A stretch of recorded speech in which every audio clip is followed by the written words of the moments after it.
Alors, donc, une fois donc qu'on a pu gérer donc les cas des espacements entre les lignes, voilà. Et on va ajouter un peu de piment donc dans la mise en forme.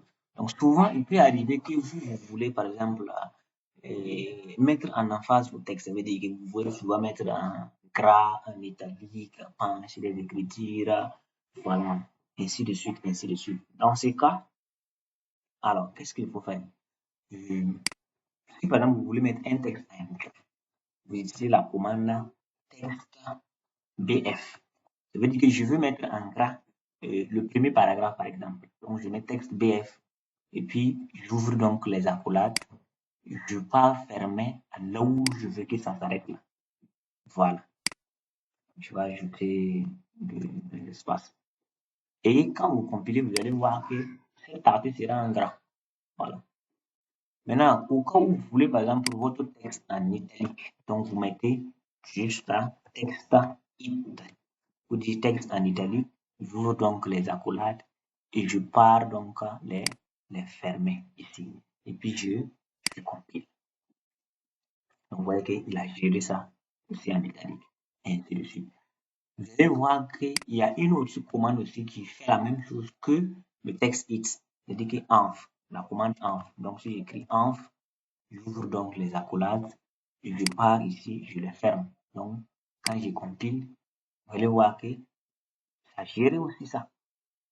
Mais quand vous regardez au fond, il y a une petite différence. Mais il faut être donc un spécialiste pour savoir que ici là c'est env, ici là c'est it qu'on a utilisé. D'accord. Et il y a aussi une autre commande qui essaie de copier ça. Copier, bon, de se ressembler à env et à it, texte it là. Et cette commande s'appelle la texte SL. Bon, pardon, hein, j'ai sauté quoi? Texte, oui, SL, c'est ça. Donc, je mets ça entre accolades et je compile. Texte SL là, ça veut dire que je veux penser donc à mon écriture. Je vais le faire penser. Mais pas pour autant que ça soit en italique. Mais penser, bon, pencher l'écriture là, S, c'est slash, slap en anglais. C'est pourquoi on a pris SL premièrement. Donc, vous voyez que ça a pensé ici des écritures. Mais, ça ne l'est pas rendu comme les deux premiers paragraphes, si vous voyez. Enfin, et souvent, vous voulez transformer tout un texte en majuscule ou bien une petite partie en majuscule. Tout en majuscule. Comment on fait? Est-ce qu'il faut s'asseoir, mettre et cap lock, fermer donc le clavier et puis vous allez s'asseoir, écrire tout en majuscule ou bien vous allez faire quoi? Vous pouvez décider d'écrire comme ça. Par exemple, moi, je viens de copier ce texte-là quelque part, je suis venu coller. Bon, si je trouvais qu'on me demandait d'écrire ça en majuscule, est-ce que je vais m'asseoir, rédiger tout ça en majuscule? Il y a une commande qui permet de faire ça. Et cette commande, c'est le texte. À partir du texte là, vous mettez maintenant SC. Voilà, SC pour dire que c'est SC, S et HAPE. Pardon si j'ai bien épelé, c'est SCSHAPE. Voilà. Ça permet donc de convertir tout le paragraphe, ou bien tout le texte, ou bien toute la phrase en majuscule en même temps. Donc, je fais comme ça. Je ferme et je compile. Et voilà. Vous voyez que ça traduit tout ça là en majuscule, en gardant toujours les accents. Donc, vous allez voir que ça, c'est important lorsque vous voulez écrire le mot, voilà, université. Vous allez voir que en France, bon, sur Word, moi, en tout cas, jusqu'à présent, je n'ai pas su comment on peut écrire une lettre majuscule avec un accent. Voilà, bon, peut-être il y a des techniques, mais moi, en tout cas, jusqu'à présent, je n'arrive pas à trouver ça. Mais avec les textes, j'écris mon mot en minuscule que je veux et j'utilise maintenant le texte SC là pour pouvoir traduire ça en minuscule et sans souci. D'accord, donc, une fois qu'on a géré ça, bon, si vous avez fait quelque chose que vous voulez faire retour, vous venez ici. Vous faites retour. Donc, tout ce qu'on vient d'appliquer là, on peut les enlever. Vous voyez? On peut les enlever.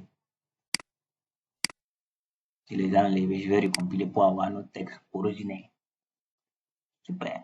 Maintenant, il peut arriver que vous voulez choisir, par exemple, un mot dans le texte là, et puis agrandir son écriture là-dessus. Comment on fait? Donc, il y a la raison pour laquelle vous allez voir ici, et je fais partie de la voyelle minuscule. En fait, il y a d'autres donc types de tailles de police. Donc, quand vous cliquez sur la petite flèche, vous allez voir, il y a tiny, il y a script size, il y a footnote size, il y a small, il y a normal size. Bon, je pense que je l'avais déjà parcouru avec vous, que vous puissiez voir. Donc, vous voyez ici, je vais par exemple incorporer, je vais l'incorporer en petit. Donc, je vais lui dire tiny. Donc, j'écris tiny. Donc, si j'écris tiny, alors, je peux faire comme ça, et puis je compile. Donc, en ce moment, tout ce qui est à la suite là, il les rend petit. Vous voyez le tiny là. Mais si je veux juste que ça soit des mots incorporés, je pense que je dois utiliser les, les accolades, et puis je vais compiler. Bon, en ce moment, qu'est-ce qui s'est passé? Il a juste choisi une petite partie et puis il a mis. Donc, pour gérer par exemple ça, alors je dois donc encadrer tout ça. Au lieu que j'encadre incorporé, j'encadre tiny et le mot donc que je veux. Vous voyez ça? De tiny et puis incorporé, je compile. Vous voyez que normalement, si on va chercher, c'est d'incorporer là qui devient un minuscule. Très petit comme ça. Vous voyez. Si je veux augmenter ça un peu, je change encore en la commande. Après tiny, il y a quoi qui suit? Il y a script size. Bon, script size, je peux aussi écrire cette commande. Script size. Script size. Bon, je pense que j'ai écrit avec une erreur. C'est script.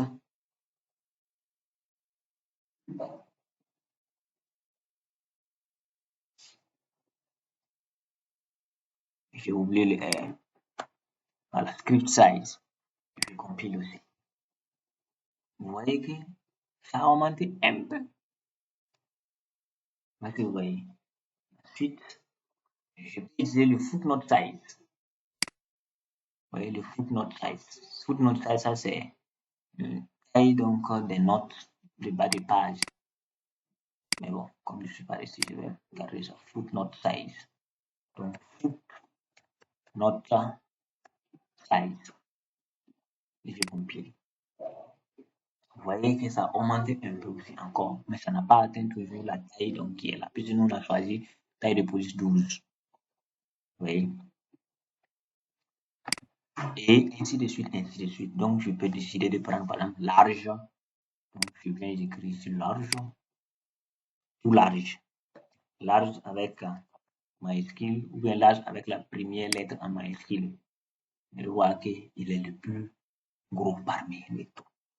Voilà comment on peut gérer donc la taille de police dans un texte. Voilà. Maintenant, si vous voulez souligner un texte, alors vous venez ici, par exemple, je vais souligner exemple ajouté. Donc, j'utilise la commande under et puis line. Je mets maintenant les parenthèses où je veux que ça s'arrête. Je ferme. Maintenant, est-ce que je n'ai pas fait une erreur à quelque part? Mais dit que ça, c'est pas adapté. Donc, la commande c'est under line. Maintenant, pourquoi il me sourit? Bon, il a souligné ce que je veux, mais il a coloré ça. Donc, qu'est-ce qui ne va pas?